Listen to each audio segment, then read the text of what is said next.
হাসা যাবে না। বর্তমান সময়ে একটা জিনিস দেখলেও কিন্তু আপনি হাসতে পারবেন না ভাই। হাসলে কিন্তু আপনি পরপারে চলে যাবেন।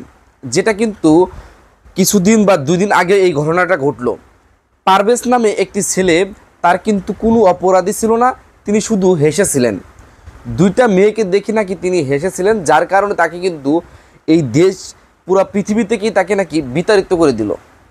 বিষয়টা শুনলে কিন্তু আসলে অনেকটা নেক্কারজনক মনে হবে। আপনি আমার কাছে কিন্তু বিষয়টা অনেক অনেক ভাই, বিষয়টা কিন্তু খারাপজনক। একটা জিনিস খেয়াল করে দেখেন, আপনি একটা বিষয় নিয়ে বা কোনো কিছু নিয়ে আপনি হাসতেই পারেন, তার জন্য আপনি এই পৃথিবী ছেড়ে চলে যেতে হবে, এটা কিন্তু আপনি কখনোই কল্পনা করছেন না। আপনি কোন দেশে বসবাস করছেন? যখন একটা মেয়ে নগ্ন হয়ে রাস্তায় হাঁটাহাঁটি করছে, তাদের কোনো দোষ হচ্ছে না, আর আপনি তাদেরকে দেখে যদি একটু হাসেন, তাহলে আপনাকে এই দেশ পুরো পৃথিবী থেকেই চলে যেতে হচ্ছে। এটা আসলেই কিন্তু একটা নেক্কারজনক।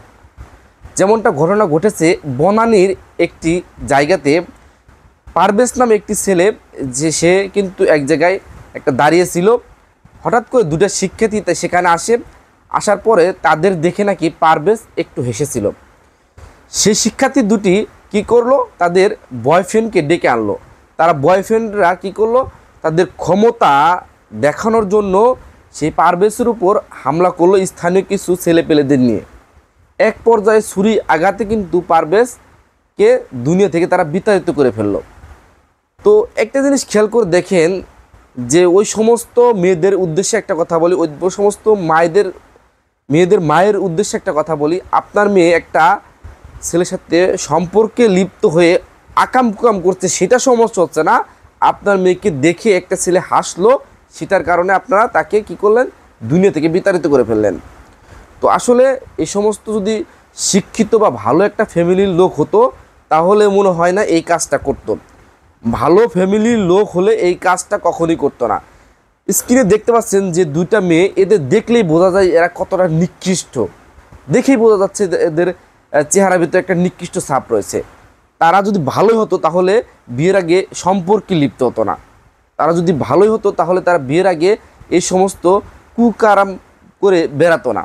তো একটা জিনিস বলবো আমি এই দেশের সরকারকে, তথা ওই মেয়েদের উদ্দেশ্যে, তথা আমাদের ভার্সিটির ছাত্রদের উদ্দেশ্যে।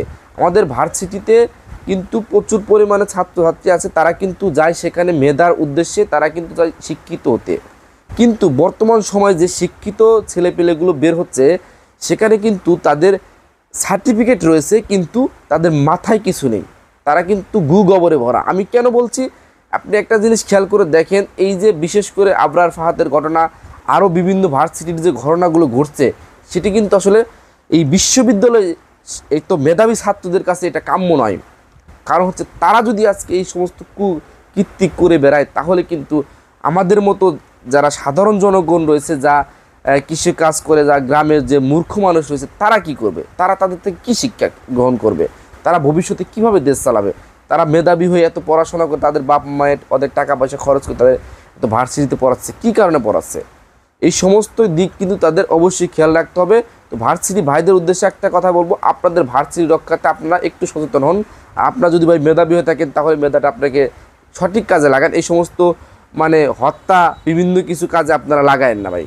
তো আপনাদের উদ্দেশ্যে আর একটা কথা আমি বলবো, আপনারা ভার্সিটির দুর্নাম করতে দিয়েন না। আপনারা যদি এই দেশটাকে সুন্দরভাবে না গড়েন, তাহলে কিন্তু এই দেশটা রসাতলে চলে যাবে। ধন্যবাদ সবাইকে সম্পূর্ণ ভিডিওটি দেখার জন্য, এবং এই চ্যানেল নতুন হলে কিন্তু অবশ্যই চ্যানেলটি সাবস্ক্রাইব করে রাখবেন।